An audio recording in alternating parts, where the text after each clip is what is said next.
We got cats scared to speak up because they're fearful of the backlash that may come from black women or women, period, when it comes to highlighting and delineating the difference between disagreement and disparagement. I told you to do Biden.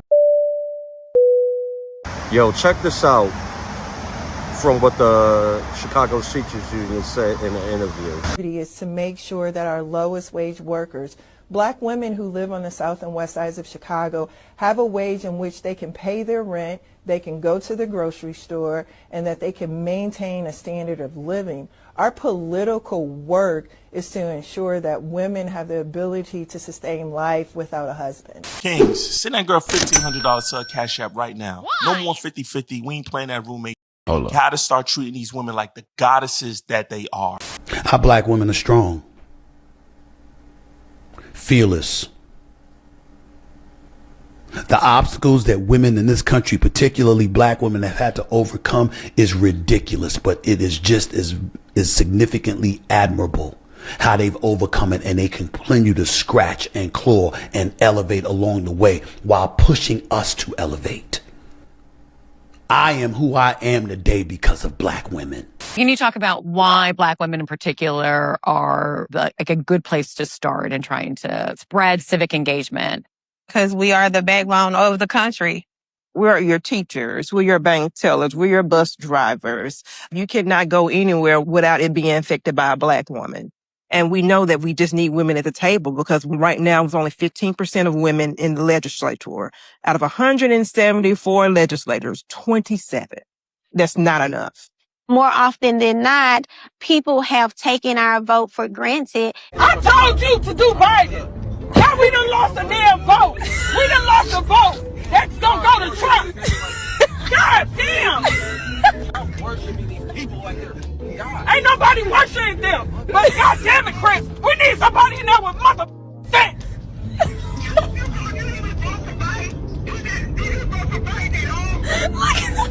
He vote independent. Do you have a problem figuring out whether you're for me or Trump and you ain't black? People have taken our vote for granted. That's why you see black women organizing. Do you know how honored we should be just to be in their presence? Bruh. Always remember, she is the prize. Oh, no. You are here to serve her. Dear black men, right? This is not for all of you guys, of course. This is for some of you guys.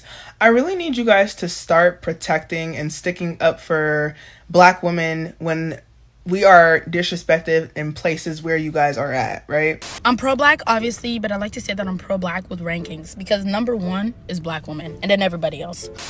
And I'm sure that y'all done heard videos on this about how black women get, disrespected in a club scene or, in Hollywood or whatever the case is. And sometimes some of y'all participate in that. Some of you black men participate in the disrespect towards black women. I'm not pro-black. I'm pro-black woman. That's it. Nothing further. He vote independent. Why would you do that? Why would you do that? You know what I said, do when you go in there. When you ask us to get down so that the white woman can sit up. When you ask us to get up so the Asian woman can sit up. It's disrespectful. And sometimes I feel like you guys forget that you have black daughters. I am not fully pro-black. I am pro-black woman. A lot of the pro-black ideas were created by men who were misogynist. And sometimes I feel like you guys forget that you have black daughters or that you are going to have a black daughter. Whether or not she's mixed or not, it doesn't matter. She's still going to be a black woman. Black women are the most disrespected and you participate in that by doing stuff like that. And then y'all forget y'all have whole black moms. I told you. I said go Democrat Biden. Now there's a vote that we done lost that go to Trump. This is why I don't do this. I will never do this. I remember I was talking with somebody not too long ago and they asked me why I'm a pro-black woman instead of just being pro-black. So let's get into it. Number one, why wouldn't I be? Why wouldn't I be, especially considering the fact, whether you like it or not, Black women and Black feminine presenting people are the most unprotected group in America. So what were you trying to say before you I said, ladies and gentlemen, why y'all sit this nigga next to me? That's a woman. No, that's a woman. Tell this nigga That's the a woman. truth. My ID say female.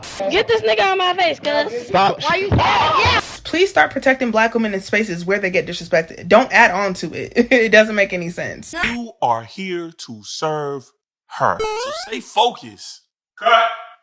Yo, we about to do numbers. Them was gonna love this. You know, all you gotta do is tell them hoes whatever they want to hear about it. Bro, we're still recording.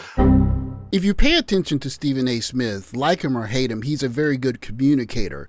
And what he does here is called the sandwich method. It's praise, criticism, praise.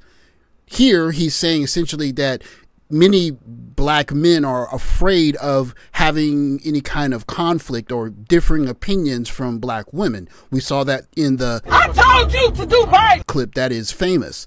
But he has to sandwich it in between compliments. And that's exactly what he does to make sure that he doesn't get too much heat. We got cats scared to speak up because they're fearful of the backlash that may come from Black women or women, period, when it comes to highlighting and delineating the difference between disagreement and disparagement. Yeah, he's being very careful. Very careful. Our Black women are strong, fearless. The obstacles that women in this country, particularly Black women, have had to overcome is ridiculous, but it is just as significantly admirable how they've overcome it, and they continue to scratch and claw and elevate along the way while pushing us to elevate. Now, I could say one way or the other, maybe being critical of what he's saying here. I could praise what he's saying here. But what he's actually doing here is he's letting Black women hear what they want because it's the way to curry favor with them. We see this with politicians all the time. Black women are the backbone of the community. Black women are holding up America. They're holding up the Democratic Party. And that's how you get their vote. You don't have to offer them anything.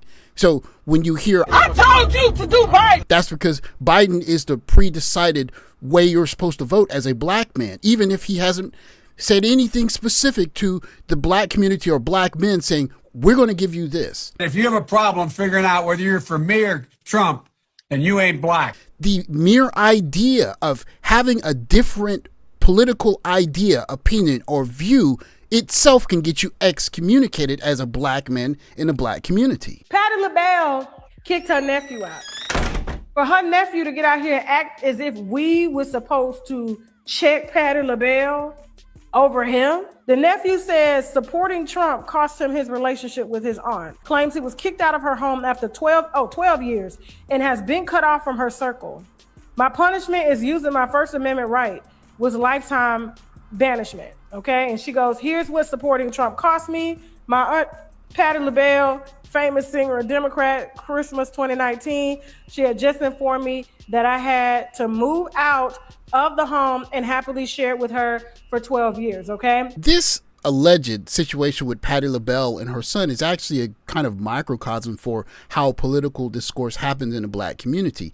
We saw it with I told you to do Biden, and we see it with multiple women in the Black community saying we need something specifically for Black women first, then Black children, and then maybe Black men. And then if you're a Black man and you don't vote for the party that you're told to vote for, then you get a tongue lashing and maybe even get kicked out of the house. That is not political discourse. That is political bullying. And so you can understand why a growing number of Black men are saying, I don't know if I want to vote Democrat, but at least I could scare the Democrats into thinking I might vote for them or might vote for someone else, but you're going to have to offer me something if you want my vote. We're not even allowed that bit of independence. It's vote for the right person or else you're going to face the wrath, because otherwise we're looking out for ourselves as Black women. And you're supposed to vote for what we need. And if you don't do that, then you're not, quote unquote, Black. That I had to move out of the home and happily share it with her for 12 years, okay? So when I heard her and her family talking about what a threat Trump was, I asked her, why should I be afraid of Trump when you are the one that just made me homeless, okay? That is a bold statement for you to have to live with somebody saying that you're Republican, but aren't Republicans like independent? Like we take care of ourselves. Like we don't have to live off of anybody. You're mad because she kicked you out of your house after you eating up all her goddamn pies, her food, talking about you got your First Amendment right, your free speech after she took care of you for 12 years.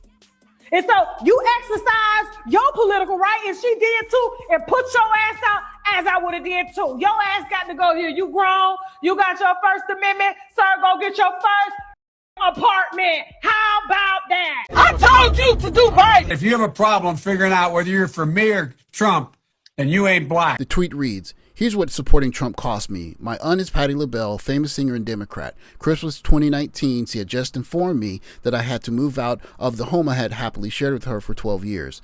So when I had heard her and my family talking about what a threat Trump was, I asked her, why should I be afraid of Trump when you're the one who just made me homeless? Her family instantly attacked me and threw me out of her house. And just last year, she had a problem with me talking about my life with her on this platform. My punishment for using my First Amendment right this way was lifetime banishment. And as of today, she's still not speaking to me. And because she's not speaking to me, and no one in her circle is speaking to me, and this will apparently last the rest of my life. Why? Because no one violates and disrespects democracy and free speech more than Democrats. I've learned that lesson on Black Christmas, and I've been learning it ever since. And even though I've gotten out of politics, they still hate me. But all that tells me is that I'm doing something right, because I'd rather vote Republican because I want to than Democrat because I have to. He signs off, God bless America. I told you to do right. Whether this turns out to be true or not, and maybe it's just something he did for some clout on social media, is so typical in Black political discussions. That's why it resonates, that if you don't vote for the Democrats as a Black man, you are a traitor to the Black community. We even had Barack Obama, President Obama, come and wag his finger at Black men and say, you're afraid of a Black woman being president, instead of coming to Black men and saying, we're going to offer you this and this and this for your vote. Please consider voting for us because we hear you, we see you. We don't get that discourse in the Black community. Now, we could talk about him still living with his mother, but we could also say, imagine if the father is living in a house with a daughter and the father says, you vote Republican or I'm going to kick you out. Now, that's going to get a very different reception in the Black community because we're told that there's only one way to vote. And I'm sure that President Biden told us, vote for me or you ain't Black. That's a sentiment that rubs many, I guess you could call us free-thinking Black men, but really we just want to be appealed to in the political process the same as everyone else.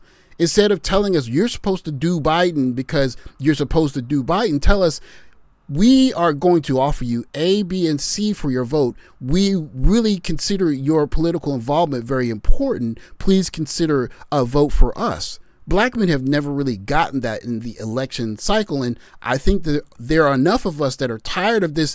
You're supposed to vote Black because if you don't, you're a traitor to your race, when Black women are openly saying we need things specifically for Black women. Every single time you open the internet, there are Black women saying we need things for Black women. We want to be able to survive without being married.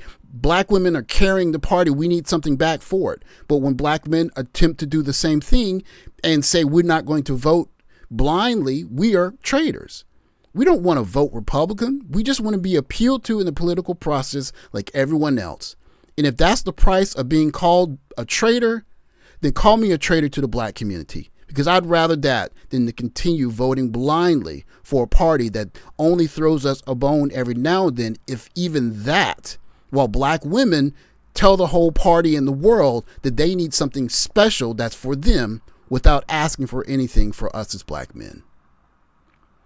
Thanks for watching. Like, subscribe, comment below. I'll catch you next video. Take care, guys.